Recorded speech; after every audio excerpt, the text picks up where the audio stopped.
Okay, a few agility drills that we do. We do this probably 3 times a week.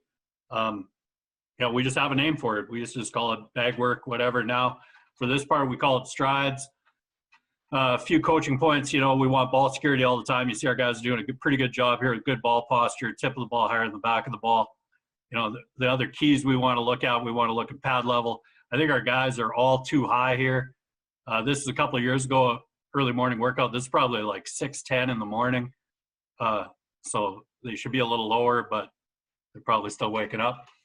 We want to be smooth through the bags. We don't want their heads popping up and down, up and down, up and down. You can tell a real good runner is a smooth runner. We don't let them change the ball. And this drill can be done at warm-up tempo as well. So this potentially could be a pre-practice drill, get their knees, ankles, and hips a little bit loose.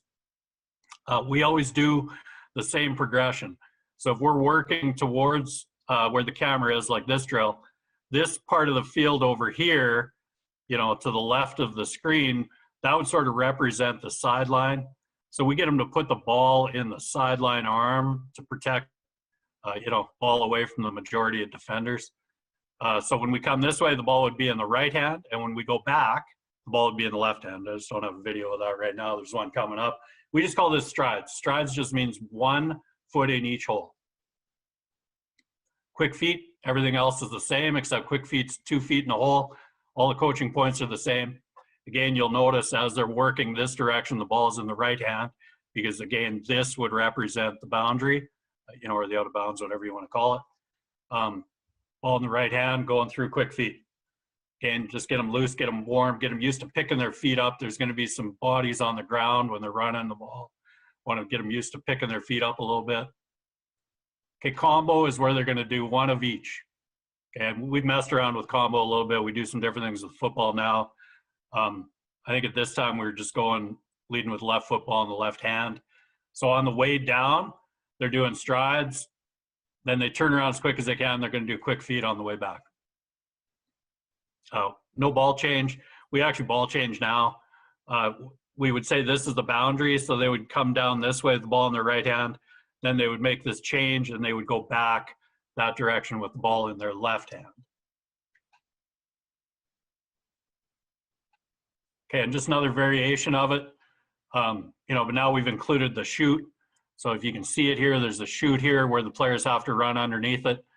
Everything, we put the chute in when we're doing a bad job of pad level. So we want them to lower their pads, lower their helmet. So again, same thing, strides with a chute. So they're doing the same thing, ball in the left hand. That's where the boundary is, sideline's right there, leading with their left foot. And you see they do a nice job of nice low pad level, nice and smooth.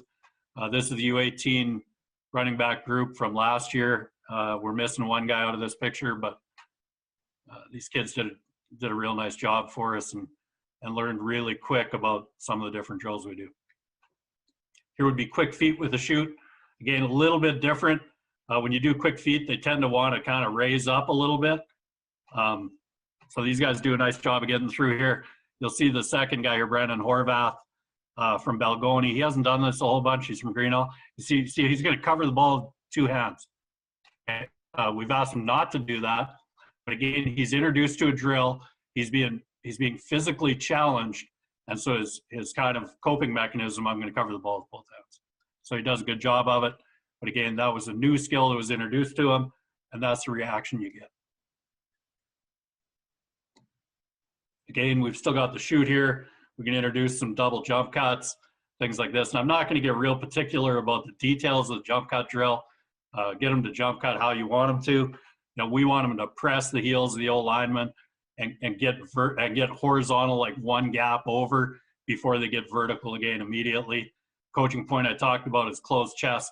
So in other words, we don't want them rising up as they do the jump cut, and giving the tackler the chest. This is a U18 group from a couple of years ago. They do a pretty good job here. You can tell the guys who maybe aren't natural jumpers, the fullback types there.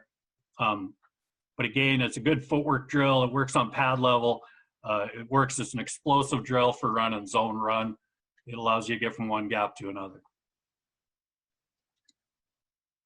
Okay, so for the chute itself, like Gilman makes these things. They're a couple $100 each.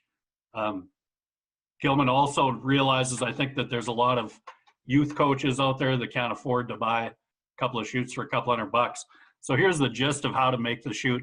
Buy 3 6-foot sections of 1.5 ABS pipe. Cut 2 of them at 54 inches. The remaining 18 inches become the legs. You know, cut the other one at 36 inches, and then 2 at 18 inches from that 36. That becomes 2 of the other legs. Buy 2 elbows, 2 tees, cost you about $37. So when you look here, sorry, I want to go the other way. So when you look here at the chute, you know, these are the 2 54-inch pieces. This is a 36-inch piece, and these are all the 18-inch leftover pieces for the legs at the bottom. I hope everybody is able to see that. If not, again, that's one of those things you can email me, and I'll send you that exact thing. You know, if you can't afford bags, you can do the same thing to make those little mini track hurdles. Just do the same thing, except make it way smaller to scale. Here's that drill I was talking about, Ezekiel Elliott. It's just a forward drill. You know, it makes you go over the bag a couple different ways. You got to go 2 steps, 2 steps. Then you've got to go 3 to get your feet back correct. And again, we've got to finish there through the chute. Low pad level, you'll note good ball posture by most of the guys. You know, ball's in the wrong hand there by Benny. He's just coming back off an ACL surgery at that point. You'll see he was a little hesitant running. Everybody also pretty good ball posture. Real good job with the feet. And you know, ball in the right hand, sidelines over here. Once your guys kind of get it, you don't have to tell them every time. So anyways, an interesting little drill. Obviously, you know, Ezekiel Elliott probably did it. That's where I saw it. So we just call it the Ezekiel Elliott drill. No ball change. We don't do ball change in this. It's just about working your feet. Again, you'll see the guys who have really good feet. This is actually, we had done this drill before, but this is probably the first time we ran it. And our guys do a pretty remarkable job with their feet. The first time you run it with your athletes, it's probably not going to look like that.